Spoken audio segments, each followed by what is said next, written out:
You are listening to Larry Connors, USA.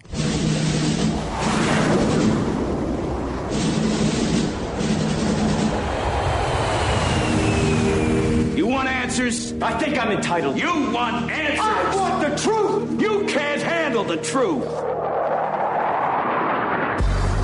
This is Larry Connors, USA. Larry Connors, USA. I woke up this morning, got myself a gun. Mama always said I'd be the chosen one. You've said over and over again that immigrants shouldn't come to this country right now. This isn't the time to come. That message is not being received. Instead, the perception of you that got you elected as a moral, decent man is the reason why a lot of immigrants are coming to this country and entrusting you with unaccompanied minors.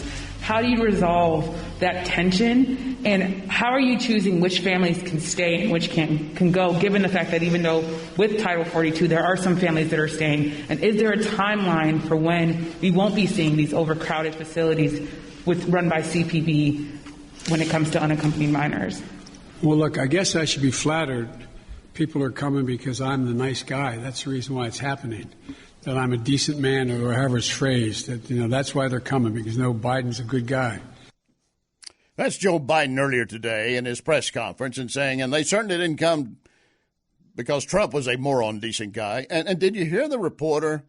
A legitimate type question to there's some flaws to it, but then pandering. You got elected because you're a moral, decent guy. Where the hell is that written? Where does it say he's a moral, decent guy? Now, you might assume that. You might say that. He could be on some areas. I mean, I'm not saying he's a serial killer or anything, but you got elected because you're a moral, decent guy. You think that's why he got elected? How would we know he's moral and decent? He was in the basement most of the time. But the way the press was handling him today is part of the story today with this first news conference. First he's had 65 days into his administration. And, of course, the border issue was one of the issues. And Kate Sullivan, D.C., reported in quoting Biden, the idea that I'm going to say, which I would never do, if an unaccompanied child ends up at the border, we're just going to let them starve to death and stay on the other side. No previous administration did that either, except Trump, and I'm not going to do it. Well, that I want you to hear in full play as that comes around in part of the interviews that were taking place. Because what happened when that post was put up by Kate Sullivan, James Carafano, who was with us just yesterday, retweeted it and said simply 3 words. What a canard. A canard. That basically is the official definition would be an unfounded rumor or story. So I'd use the same canard to say that Biden was elected because he was a moral and decent person. And Biden just said, I wouldn't change anything I've done. I've done everything right at the border. And they're not coming because even I'm a moral, decent guy. It's just that time of year. Let's once again go to a clip of the Biden news conference in response. Let me say one other thing on this. If you take a look at the number of people who are coming, the vast majority, the overwhelming majority of people coming to the border and crossing are being sent back. Thousands, tens of thousands of people who are over 18 years of age and single people, one at a time coming, have been sent back, sent home. We're sending back the vast majority of the families that are coming. We're trying to work out now with Mexico their willingness to take more of those families back. But that's what's happening. They're not getting across the border. Mexico is refusing to take them back. They're saying they won't take them back, not all of them. We're in negotiations with the president of Mexico. I think we're going to see that change. They should all be going back. All be going back. All be going back. But they're not. We're going to carry some of this discussion over in the next segment because there are a couple other things I want to point out, and also reaction, the reaction that's taking place to Joe Biden in today's news conference, the good and the bad.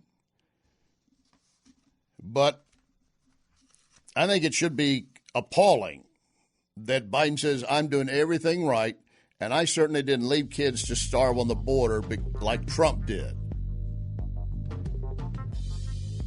James Carafano used a big word saying it's a canard, unfounded. I say it's a lie. 3-letter word. It's a lie. I'll give James credit for using the bigger word. We'll pick up that part of the story on the other side. Stand by.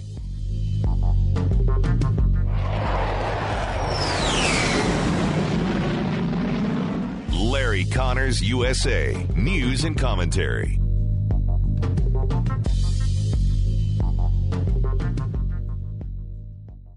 Run, run, run with the railroad when their backs are turned. Run, run, run with the railroad when their backs are turned. Run, run, run with the railroad. Get out of their sight. When the engine turns, then you gotta move on, and you gotta move on at night. This is Larry Connors, USA. Larry Connors, USA. I'd like to circle back to immigration, please. You just listed the reasons that people are coming, talking about in-country problems, saying that it happens every year. You blamed the last administration. Sir, I just got back last night from a reporting trip to the border where I met 9-year-old Josel, who walked here from Honduras by himself, along with another little boy. He had that phone number on him, and we were able to call his family. His mother says that she sent her son to this country because she believes that you are not deporting unaccompanied minors like her son. That's why she sent him alone from Honduras. So, sir, you blame the last administration, but is your messaging in saying that these children are and will be allowed to stay in this country and work their way through this process, encouraging families like Josel's to come? Well, look.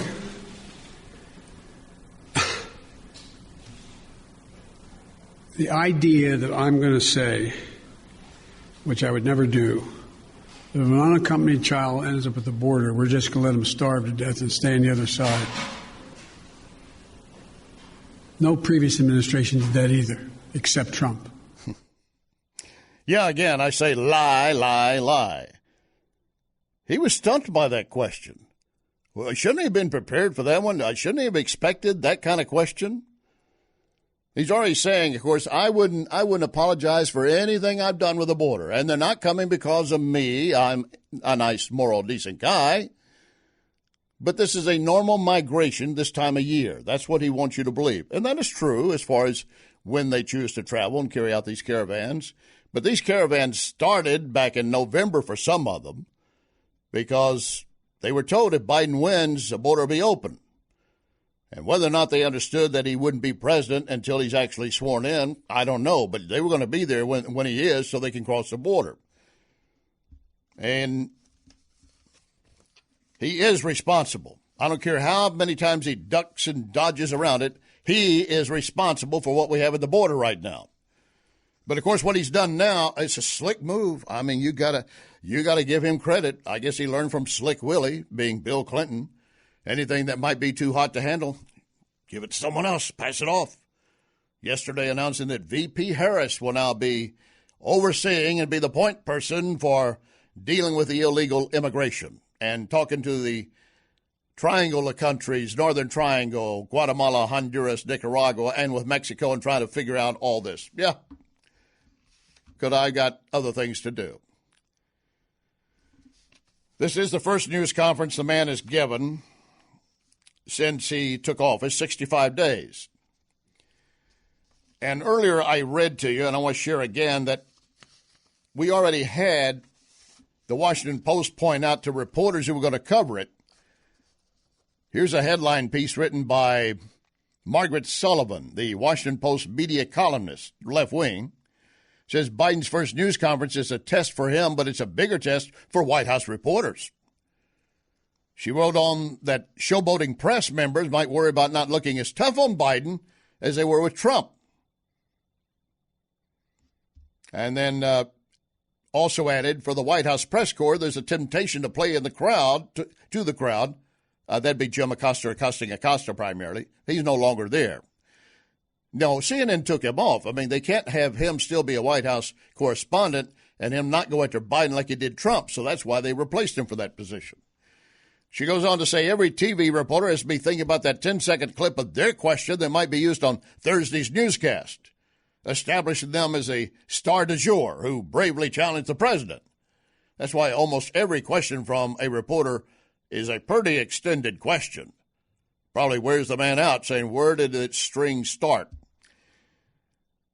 And then you also have a comment from Rubin with the Post, opinion writer Jennifer Rubin, one of the most enthusiastic Democrat boosters on the Post roster, adds, every president must be covered with a critical eye, but the constant bias for drama leads to misleading coverage when the Oval Office inhabitant is not drama-prone. You see how they're doing that? It is a different guy. In fact, I saw one tweet come across that, who was it? It was Larry... I'm drawing a blank on his name right now. It appeared on a tweet a moment ago. He's one of the normal guys they go to that is often quoted by the left when they want to get some professor. And he's saying that Biden is not Cicero. He's not going to even play that. He's a better standing person or something to that effect. There's so many things that are coming across now. It's kind of hard to stay on top of it. But I'll give you the rundown, and I want you to know that where the source is, because, again, I'm not going to try to hide that from you. One American News, talking about Biden, said he stumbles through his first press briefing with vague answers. Well, I've heard a few of them, shared some of them with you in the previous hour. Stumbling, and, of course, you did hear that pause like, hello, anybody there? And he finally came around with the answer. And then if you look at Breitbart, which is conservative, headlines, watch live, frail Biden hosts his first press conference as president. Joe goes slow. I guess that's for those of you who can't go very fast with him. And then he speaks for Republicans. Yeah, at one point he does say that, Republicans voted for me. They're all for me. Who told him that? And there are some Republicans that rhinos, Republican in name only. And then he goes on and says at one point, I'm uniting the country, and turns right around. I'm uniting the country, and this is the GOP party is worse than Jim Crow. There's no unification there. NBC news analyst, NBC. Joe looks tired. That's NBC. They're part of the state-controlled media at this point. Somebody's probably going to get slapped on the wrist for that. Another piece points out that he evades issues on deportations, reference China also. He did apparently make a statement that, we're going to deal with Korea. North Korea the other day, yesterday, fired a couple ballistic missiles, the first time they'd done so since Trump told them don't do that. And it's the first time since Biden's been in office. You didn't hear a lot about it yesterday because the state-controlled media said that could be embarrassing to him. Well, it did get raised today. He wants to take credit for everything that's happening at the border. I don't think that's a good idea, Uncle Joe, President Joe, I'm sorry. You don't really want to take credit of that because it's a lot of things there that are not going to be good for you. Now, let's talk about something, and I have not heard this question come up, but again, I've been in the process of trying to do this program for you, preparing for it and then doing it. I don't know if anybody asked a question specifically about gun control and the reference yesterday for the White House spokeswoman who suggested we're going to use everything possible to get gun control legislation passed. We'd like to do it through the legislature, and then hinted, but we also could do it through executive order. Executive order. Declaring certain weapons are illegal, and you have to turn them in. By law, you have to turn them in. And if you don't and you're found with them later, you would be guilty of a crime. They're already talking about using executive order to, quote, control guns in this nation. And, of course, don't forget, and we'll get into more on the guns before we wrap up, because I want you to hear from Don Lemon Fruitcake on something he did, reference gun control, and also something Hunter Biden did. I don't think anybody asked today about Hunter Biden in the laptop. This is the first chance you could ask the man where he's right in front of you. What about your son and that laptop? I don't know if that got asked. I'm going through a lot of this stuff here. I don't see if it did. If it did, great. But he did say, his main thing is, I did everything right at the border. And that is a big issue. The others are also a play. By the way, he also said that North Korea is his top foreign policy issue now. What about China? China is a bigger threat than North Korea. And then he ripped the GOP state voting legislation, saying again, makes him look like Jim Crow. Well, we're going to see more reactions coming in from a lot of people. I want to know if somebody asked him specifically, you say they're not coming here because of you and you're not responsible? Riddle me this. What about all those T-shirts many other are wearing, trying to come across the border, and coming across the border, it says, Biden, please let us in, exclamation point. And, of course, in the meantime, we also have efforts to curtail your rights as a voter going forward. The Democrats, once they won Georgia, like Chuck Schumer, Senate Majority Leader now said, if we win Georgia, then we will transform the United States because we hold the Senate, the tie vote with the Vice President, we have the House, and we have the White House. And yesterday, of course, the Senate started dealing with Senate Bill 1. Pretty much parallels H.R. 1, both of them supposedly making elections better and more fair. Here's the analysis by Senator Ted Cruz. Many people are calling it the Corrupt Politicians Act because what it does is it profoundly corrupts our democratic process. It has the federal government take over all elections. It sets aside virtually all of the state election integrity laws. So, for example, 29 states have voter ID laws. It sets every one of them aside, strikes them all down. Strikes them all down. They don't really care about the Constitution because, again, they got Joe. If they don't get the legislation they want, if they don't get rid of the filibuster, then they will go forward with Joe in an executive order, it appears. Filibuster, of course, requires you have to have 60 votes. Well, they get rid of that, they could go with 51 votes. And they got 50, locked down the Democrats. That includes Bernie Sanders as an independent caucusing with them. And they got VP Harris to be the deciding vote. And we're told by the Democrats, no, what we're doing is trying to make sure there is no fraud in voting.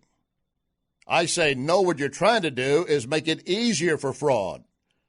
Again, let's go to the sound of Senator Ted Cruz, Republican, Texas. It also automatically registers anyone who interacts with the government, anyone who gets a welfare check, anyone who gets a driver's license, anyone who attends a university. That includes millions of illegal immigrants. And what the Democrats want to do is register millions of illegal immigrants to vote illegally. It also would make millions of criminals, of felons, eligible to vote, murderers, rapists, child molesters. And I think the Democrats believe that with millions of illegal immigrants and criminals voting, that will keep Democrats in power. It is profoundly misguided, and it is, I think, the biggest threat to the integrity of our elections we're facing. It's a power grab by the Democrats, and it's very dangerous. Very dangerous. And they'll end up, of course, with all those extra votes, making D.C. a state, adding 2 more senators to their side. They'll make Puerto Rico a state, adding additional. And all those illegals. And the other previous hour, I mentioned that the CEO of Gallup warning President Biden that based on their survey, something like 42 million want to come into the U.S. that live in the Caribbean, Central, South America. Doing a survey, saying how many want to leave, then where do you want to go? 42 million say USA. I understand that. Of course, if you listen to the left, there's nothing worth this country that you shouldn't even bother being here. Which, isn't that strange? They don't like this country, but they want more to come in so they can take better control. And then we've got Hunter Biden. A question for Hunter Biden from President Biden today, specifically about a gun felony. Stand by.